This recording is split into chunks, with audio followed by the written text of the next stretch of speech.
Hello friend, in this video we are going to see a parameterization in your data integration pipeline. So let's start with a problem statement. So we have a requirement to move a data file from a data lake Gen 2 to a lakehouse using Microsoft Fabric. You can use different sources using the Azure Data Factory or Synapse Analytics pipeline as well. And another requirement is that pipeline should be designed such a way that it can be reusable for different files when you run different times. And it should be easily scalable. So in future, if you have a new business outcome, then it should work for same functionality using the different business outcome as well for different business outcome as well. So this is a high level design for that. So we have only one single pipeline which move a file from data lake Gen 2 to lakehouse. Here it can have it not has to be same file. You can be converted into table or JSON file or something like that as well. But here we have is a CSV file from source and same file in destination as well. So when my pipeline will run first time, I'm passing this parameter. So it will run for this particular business outcome where it pick a file from this container. This is the file and it copy into lake house. It can have a same file name or it can have a different file name, and it can have a same folder name or different folder name as well. When I run next time, or when it trigger next time, or when it execute next time, then there are different value. If I specify, then it work for them as well. So here next time I'm specifying the SFTP container in data lake Gen 2, and it create a same name, but you can have a different name as well because you have parameter. So it's a folder name in your lakehouse and file name in your lakehouse as well.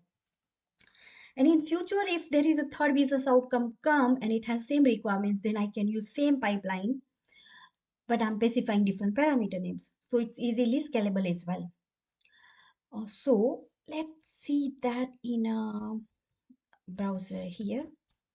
So before we deep dive into that, I have a blog for that here. So you can see that there are different way you can achieve that. But for this demo, we are focusing on this. And let's start with here. So I have a pipeline in my Microsoft Fabric, and it has a copy activity, and it need to move a data from source to sink based on our requirements earlier. So here I have three parameters. I have a source file, source directory name, destination file name, but I do not have a destination directory name. But that's my requirement because it's supposed to move in different folder in Lakehouse. So for that, let's create new parameters here. So this way you can create your parameter at pipeline level in here. When you click here in this tab, in this button, one row will appear here. So you can specify your parameters name, or you can select your types. These are the available types, but we need a string types. You can have a different types as well, like these are the one object, array, secure string as well. And you can specify a default value, but it not has. You can specify that value runtime as well. So let's specify here some dummy value, which is a folder name, and you can delete by clicking on here. So this way you create a parameter in Azure Data Factory or Synapse Analytics or in a Microsoft Fabric. Okay, so now let's consume this parameter. So you go to your copy activity in a destination tab. You specify your directory every time you run your pipeline. So here you can see that under this parameters tab, you will see all available parameters. So this is the parameter which we have created recently. You don't need to worry about syntax because once you click here, it will automatically appears here. And you can do some calculation as well here. You can concat them with some value. You can concat two different parameters, and you can do so many things. So let's save this here first of all. And this is the link where you can find all the relevant information regarding parameters. So you can see there are many different way you can use. You can use a curly brackets as well. Because you needed that value. You can have, like specify as it is parameter name, then you can use double it, you can do concatenation and many things. So these are the useful link for that if you need a different variation. And let's go to here now. So my pipeline is ready. I have my source directory and sorry, destination directory and destination file name here, and I have source file name and source file directory here. So there is nothing hard coded in here. So same pipeline can work for more than one business outcome as well. Here there are a few different variation as I mentioned here.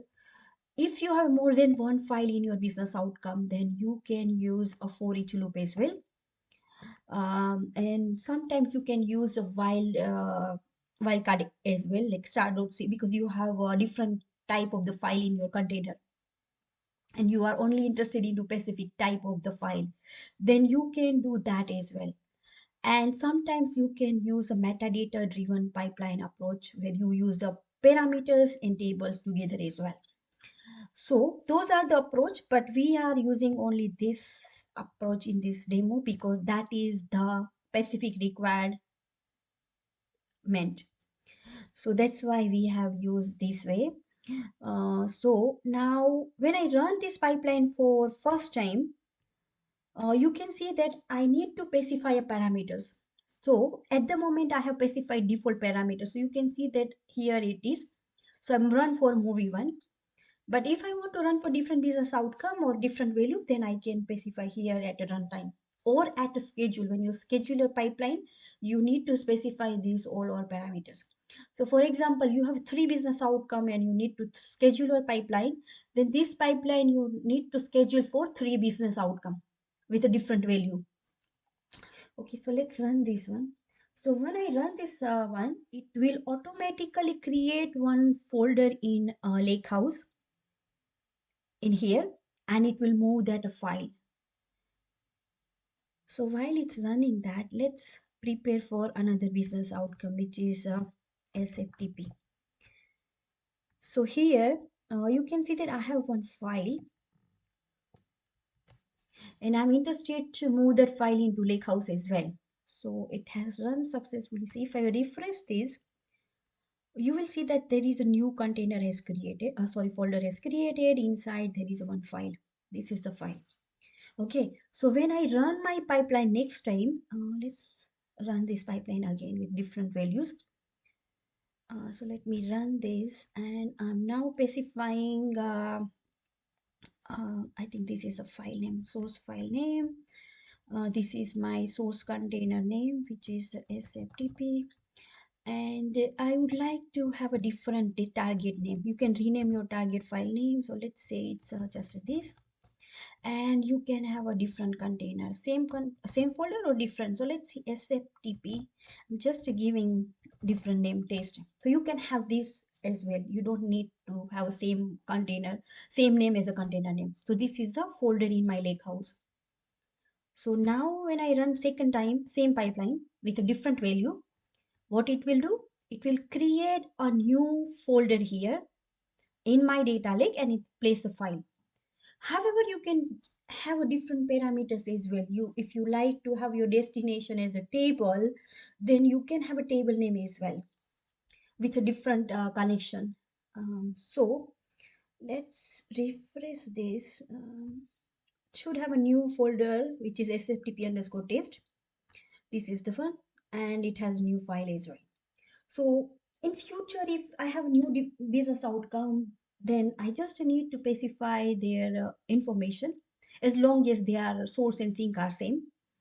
Um, Otherwise, I need to provide more parameters and maybe some if condition or like that.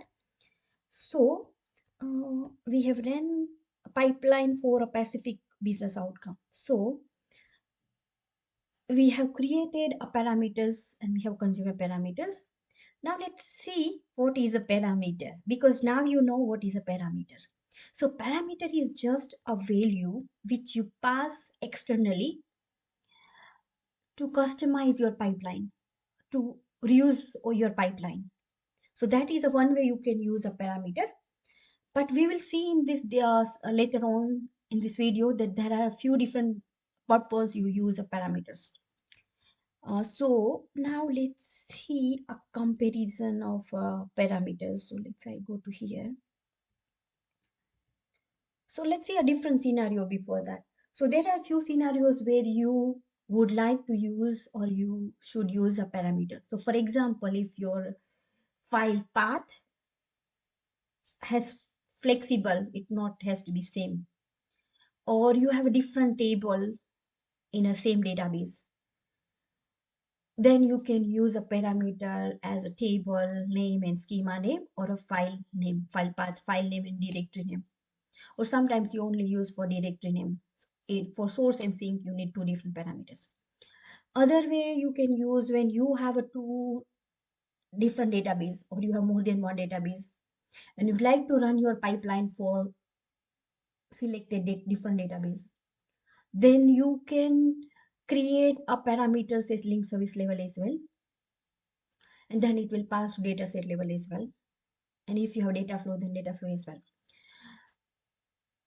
Another way is to when you have a REST URL or Azure function or blob storage URL or keyword URL or like that, or they have different versions and different endpoints. So you can create a parameter for that purpose as well. You also can create global parameter as well in that case. Sometimes when you need to specify a certain value based on a different environments, so at that time you can create a variable which is specific to environment. For example, database related, config related information, like how many row it should be read at a time or something like that, timeout or something. So you can create a parameter for that as well. You can create global parameter as well here. And sometimes when you have requirements to use a nested for each loop, and you would like to pass parent for each loop items value to a child for each loop value of child for each loop. However, it is not possible at that time. You cannot use nested if or nested for each loop or nested until. So at that time, you can create a child pipeline with the parameters, and then you can pass that value from parent pipelines, which is a value of the for each loop. So these are the very basic examples, or you can say scenarios where you can use parameters. So now let's see a comparison. So here you can see that Azure Data Factory in Azure Data Factory, you can create a parameter at pipeline level, link service level, dataset level, and data flow level. In Synapse Analytics, you can do same, but in Microsoft Fabric, at the moment, you only create a parameter at pipeline levels only. So these are the things when user run your pipeline or user trigger your pipe or your pipeline will be triggered. At that time, you specifying parameters if you have parameters. So this is in Fabric, you have only parameters at pipeline level because they don't have a data set or a link service component at the moment, but they have inline data set and connection, but you cannot parameterize them at the moment. And this is in a Microsoft Azure Data Factory or Synapse data integration pipeline, where here you can create your link service parameter at pipeline level, which external user passing it, or you can create it based at link service level, data flow level, and dataset level, and they are always in one direction. So these are the four main objects or components where you can create a parameters in a data factory and Synapse pipeline. They are always in one direction, and for creating a parameter at dataset level and data flow level, you don't have to have create a parameter at pipeline level. You can pass a value from a pipeline itself, um, uh, to passing a value or to setting a parameter into data flow and data sets. So these are the one, and so yeah, so we have seen are they how we create a parameters and how we consume parameters. Uh, but we know that what is a parameters as well. Parameters is just a external value which you pass to your pipeline to customize your pipeline for reusability of your pipeline. And why we need them? Because I think I have here already. Because we need a reusability And there are a few more things: reusability, flexibility, scalability. I think I have specified in here. Yeah, it's here. So these are the reason you would like to use a parameters, and I think sometimes is that is the way you have to have use a parameters in some scenario. And sometimes you can use alternative way as well. While if sometimes you can use metadata driven pipeline. So yeah. Um, so let's go back here.